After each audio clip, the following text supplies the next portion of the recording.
In the last video, I explained how we can set up the LoRaWAN Gateway with the Things Network server. Taking Dragion LPS8 indoor LoRaWAN Gateway as a reference, we established a Wi-Fi connection and the TTN connection. The gateway can receive the data from LoRa nodes. In today's tutorial, we'll take a look at the Ra-07 module-based LoRa node. The Ra-07 LoRa node was sent to me by Makerfabs.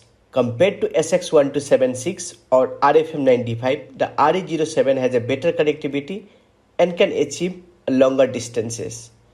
The ready-made module can be powered by a 3.7 volt lithium-ion battery. You can connect any sensor to this module and put it at any remote location and monitor the data wirelessly on the Things Network server. So, in this video, I'll show you how to set up the TTN server for this LoRa nodes and also how we can send any sensor data to the TTN server. So, let's get started.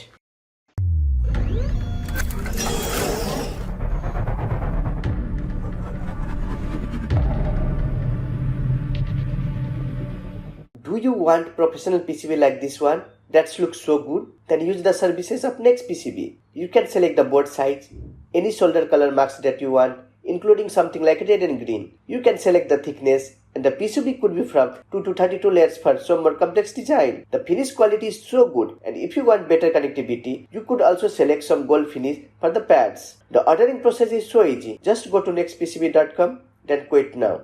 Insert your design setting, upload your Garbage file, and order now, and receive the PCB in couple of days.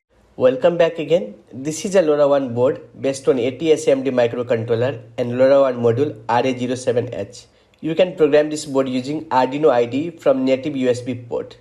The board acts as a LoRaWAN node to transmit or receive the local data to the network by connecting to the LoRaWAN Gateway.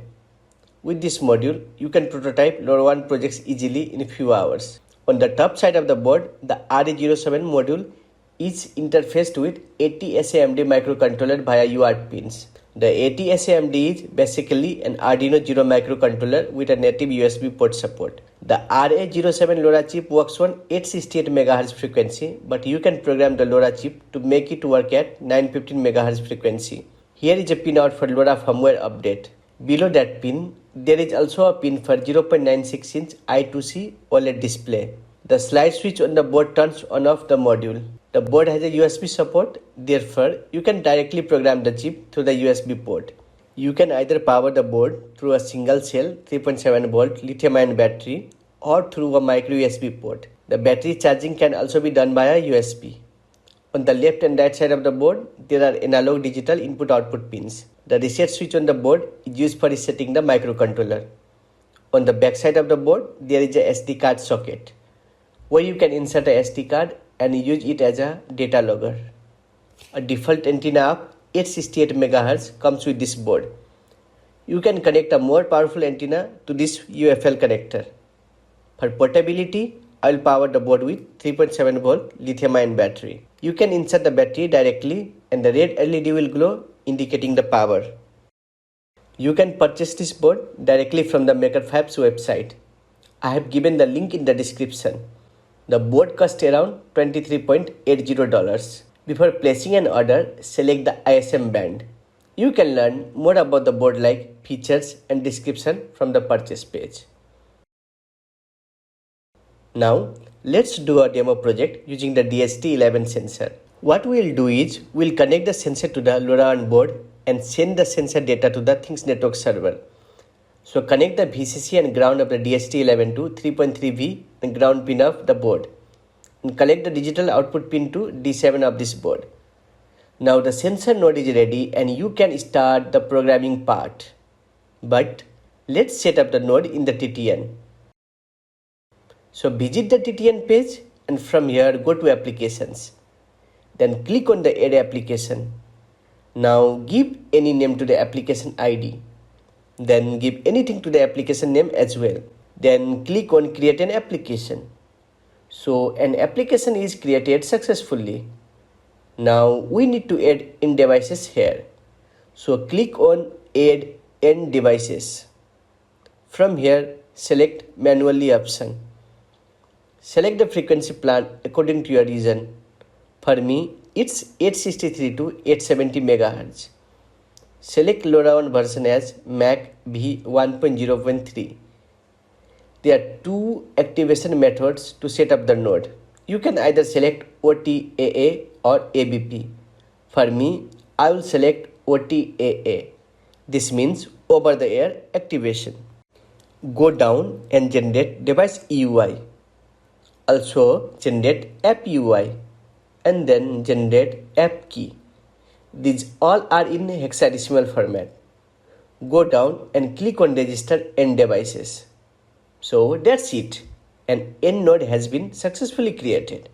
Here we have app UI, dev UI and app key. Using this, we can connect our devices to the Things Network server. Let's see the code now.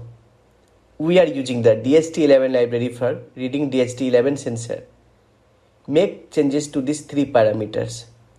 Copy app UI and replace it on the code. Then copy device EUI and replace it here in the line. Then finally, copy the app key and replace it here.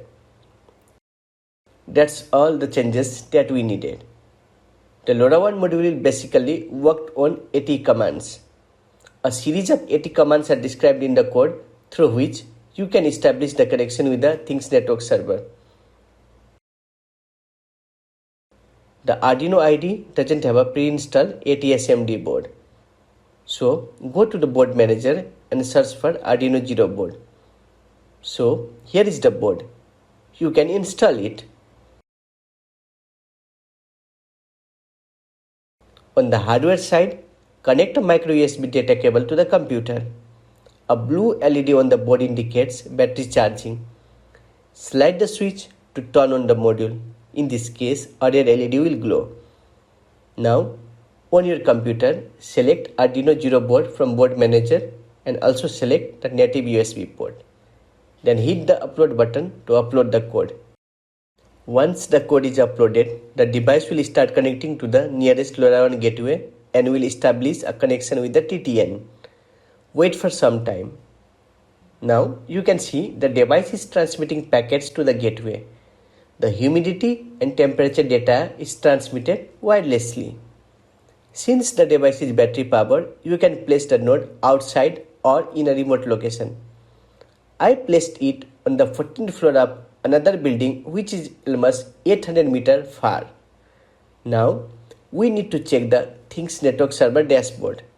So here you can see the data from the gateway is successfully received by the TTN dashboard. Click on the dashboard and here we can see the data is uploaded regularly, but it is in encrypted format. Therefore, we need to decrypt the data. To do that, click here on a payload formatter. From the formatter type, select JavaScript. Now paste this JavaScript code here. Let me modify this a little bit. Okay, now click on Save Changes. Now again check the live data. As you can see here, the data is decrypted and is appearing as humidity and temperature value. The current humidity outside is 52% and the temperature is almost 25 degrees Celsius. This is really great. We did exactly what we wanted. The complete details of this project has been uploaded on the website of How to Electronics. You can get the purchase link, datasheets, source code, program and all the details on this site. In case you have still any questions, comment down in the comment section below. Thank you so much for watching. Please subscribe to our channel. I'll be uploading more such videos.